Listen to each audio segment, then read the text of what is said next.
হরে কৃষ্ণ। শ্রীমদ্ ভাগবতম জমাল অর্জুন বৃক্ষ উদ্ধার শ্লোক ৯।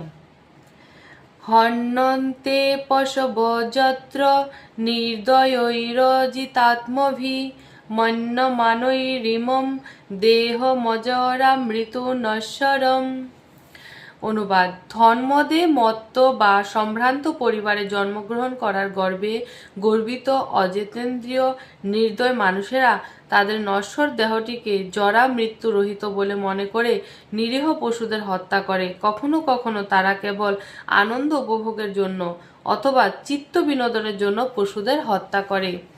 তাৎপর্য: মানব সমাজে যখন রজ এবং তমগুণের প্রভাব বৃদ্ধি পায় তখন অনাবশ্যক অর্থনৈতিক বিকাশ হয় এবং তার ফলে মানুষেরা সুরা, সুন্দরী এবং দ্রুত ক্রীড়ায় আসক্ত হয়। তখন উন্মত্ত হয়ে তারা বড় বড় কসাইখানায় অসংখ্য পশু হত্যার আয়োজন করে অথবা চিত্ত বিনোদনের জন্য শিকার করতে যায়।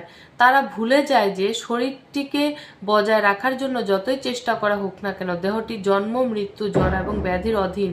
এই প্রকার মূর্খ ব্যক্তিরা একের পর এক পাপকর্মে লিপ্ত হয়। দুষ্কৃতকারী হওয়ার ফলে পরমেশ্বর ভগবান যে তাদের হৃদয়ে বিরাজ করেন তার অস্তিত্ব তারা সম্পূর্ণরূপে ভুলে যায়। ঈশ্বর সর্বভূতানাং হৃদ্দেশ অর্জুন তিষ্ঠতি। সেই পরম ঈশ্বর আমাদের প্রতিটি কার্যকলাপ দর্শন করছেন এবং তিনি সকলকেই প্রকৃতির দ্বারা নির্মিত উপযুক্ত শরীর প্রদান করে পুরস্কৃত করেন অথবা দণ্ড দান করেন। এইভাবে পাপী ব্যক্তিরা বিভিন্ন শরীর দৈবের বিধানে দণ্ডভোগ করে। তাদের এই দণ্ডের মূল কারণ হচ্ছে কেউ যখন অনাবশ্যকভাবে ধন সংগ্রহ করে তখন সে ক্রমশ অধঃপতিত হয় এবং সে বুঝতে পারে না যে তার ধন এই জীবনের অন্তেই শেষ হয়ে যাবে। পরবর্তী জীবনে সে তা নিয়ে যেতে পারবে না। না সাধু মন্যে যত আত্মনোহয় মৎসন্নপি ক্লেশদ আশো দেহ। পশু হত্যা বর্জনীয়।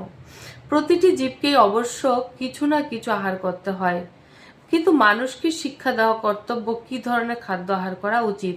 তাই ঈশোপনিষদ উপদেশ দেওয়া হয়েছে তেন তক্তেন ভুঞ্জিতা। মানুষের জন্য যে আহার নির্ধারিত হয়েছে তাই গ্রহণ করা উচিত। শ্রীকৃষ্ণ ভগবদ গীতায় বলেছেন পত্রম পুষ্পম ফলম তোয়াম যো মে ভক্তা প্রযচ্ছতি তদ অহম ভুক্ত অপরিত তমাস্নামি প্রযতাত্মন। যে বিশুদ্ধ চিত্ত নিষ্কাম ভক্ত আমাকে ভক্তিপূর্বক পত্র, পুষ্প, ফল ও জল অর্পণ করেন আমি তার সেই ভক্তিপ্লুত উপহার প্রীতি সহকারে গ্রহণ করি। তাই ভগবতোক্ত